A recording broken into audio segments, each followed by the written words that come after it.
il s'est agi pour la description de tous ces cas, pour moi, de vous décrire les mécanismes des symptômes observés, de vous les rendre le plus digeste possible. Et maintenant, venons-en aux problématiques pédagogiques, parce que c'est l'effet psychoaffectif de l'enseignement en situation de confinement qui importe, et non pas du confinement lui-même. Chaque membre de la communauté scolaire, qu'il soit directeur, voire même inspecteur, qu'il soit conseiller principal d'éducation, qu'il soit enseignant chez les tout-petits, enseignant chez les grands, qu'ils soient parents, qu'ils soient élèves, toute la communauté scolaire est concernée par l'existence de tous ces changements. Mais ce qui fait que la littérature scientifique n'a pas pu nous aider, c'est que les exemples que nous avions en psychologie, en sociologie, en philosophie, étaient sur des exemples de quarantaine sur un échantillon. Mais là, c'est généralisé. Et ces changements, ils existent au niveau du moi, au niveau de l'individu, au niveau de la personnalité, selon votre façon d'aborder la psychologie, mais du moi de tout le monde. Chaque moi est concerné. Donc, mon moi est changé, le fameux statut tout à l'heure tel que je le disais, dans une ambiance où le moi des autres est aussi changé. Donc, il y a le moi et le autrui qui changent, changement au niveau des autres, changement du cadre physique. Alors, le cadre physique de l'enseignement, il n'y a plus le trajet pour se rendre dans le cadre scolaire, il n'y a plus cette enceinte qui s'appelle la salle de classe, avec un mobilier de salle de classe, avec des bureaux, avec le rituel du cartable. Donc, un changement aussi au niveau des rythmes, au niveau des outils d'accès au savoir scolaire. Il y a peut-être, sauf si ça fait partie des objectifs pédagogiques, moins d'écriture au stylo, plus de numérique. Enfin, je devrais dire plus de digital. Des conditions de prise de notes qui sont changées. Pour l'enseignant, une distribution de ces prises de notes qui sont changeantes, et nous n'avons pas évoqué aujourd'hui les élèves à besoins particuliers, et ça pourrait faire l'objet d'un webinaire spécifique. Mais la diversité des élèves, c'est quelque chose qui fait partie de la réalité de tout enseignant, et gérer ces inégalités qui sont finalement exacerbées dans ce contexte où conditions d'hébergement, conditions d'accès au numérique chez les parents, chez l'élève lui-même sont différentes.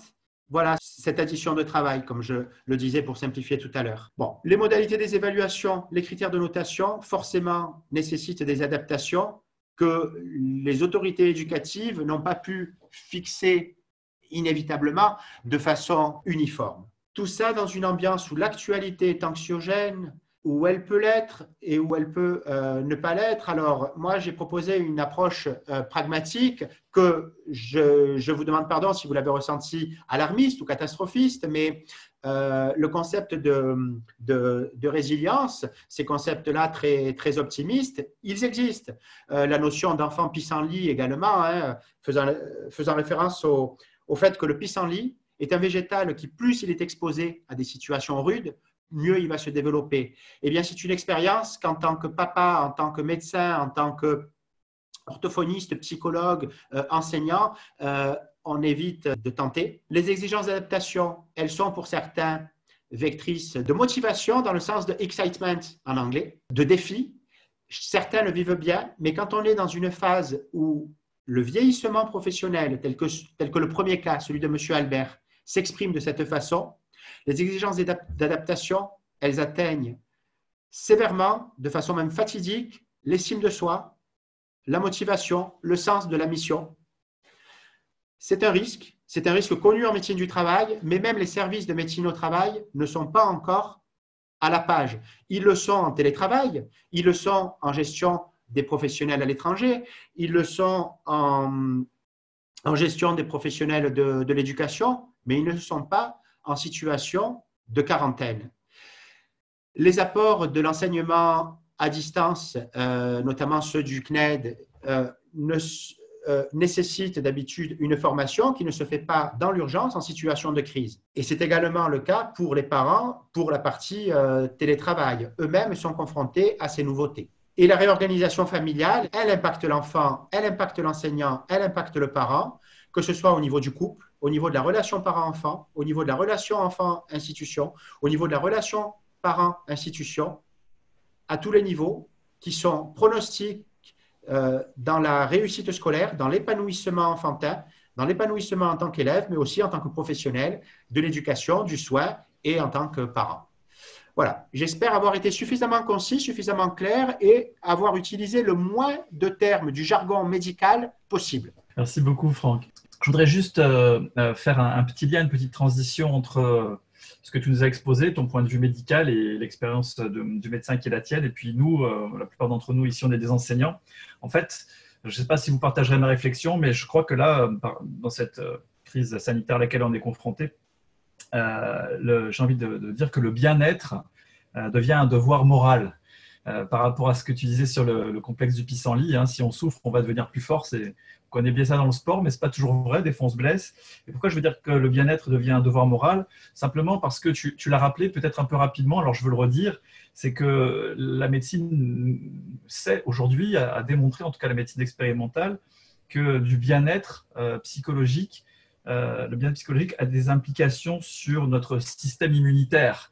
Et donc, si je me sens bien, j'ai plus de chances de mieux résister à ce virus. Ça veut dire que nous tous, vous tous en tant qu'enseignants, moi avec vous, nous tous, finalement, si on aide nos apprenants, adultes ou enfants, à se sentir mieux dans leur tête et mieux dans leur peau, on aidera la population humaine, nos frères humains, à résister mieux à ce Covid. C'est pour ça que ce n'est pas anodin quand je vous dis que le bien-être est un devoir moral et que nous tous, enseignants, on est aussi impliqués dans cette lutte sanitaire.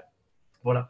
Et un deuxième point que je voudrais souligner, parce que je ne veux pas prendre trop de temps de parole, c'est que dans le fond, tous les cas de détresse qui ont été exposés par Virginie, que ce soit du côté des enseignants, des parents, des apprenants, adolescents ou enfants, dans le fond, on voit bien, je crois, qu'il y a tout ça, ça vient d'une confusion entre l'exigence laborieuse de notre société économique, de notre société travaillante, et puis le besoin relationnel constitutif de nous tous, les êtres humains, qu'on est d'abord des animaux sociaux, quel que soit le niveau de développement de la société. Et je veux juste mentionner pour ça un cas dont j'ai eu écho là tout récemment, une enseignante qui avait fait un groupe WhatsApp avec ses élèves, avec des préadolescents, qui en était très heureux.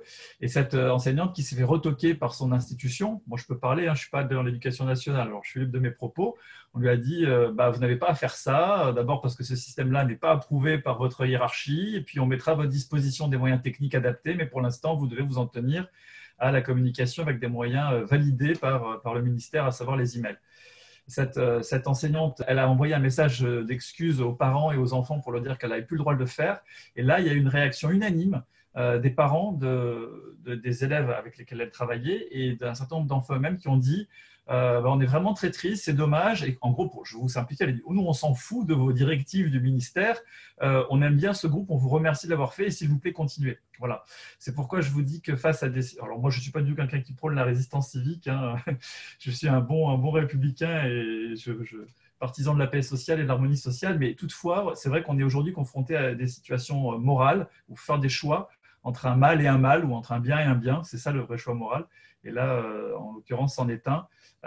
Virginie, tu nous as mis dans la cytographie, là ce matin, je voyais les propos d'un psychiatre qui disait aussi, d'un pédopsychiatre, pardon, qui disait, un Suisse, qui disait halte là, les profs, vous donnez trop de travail, laissez les enfants être heureux. Voilà, c'était juste ce que je voulais dire en transition.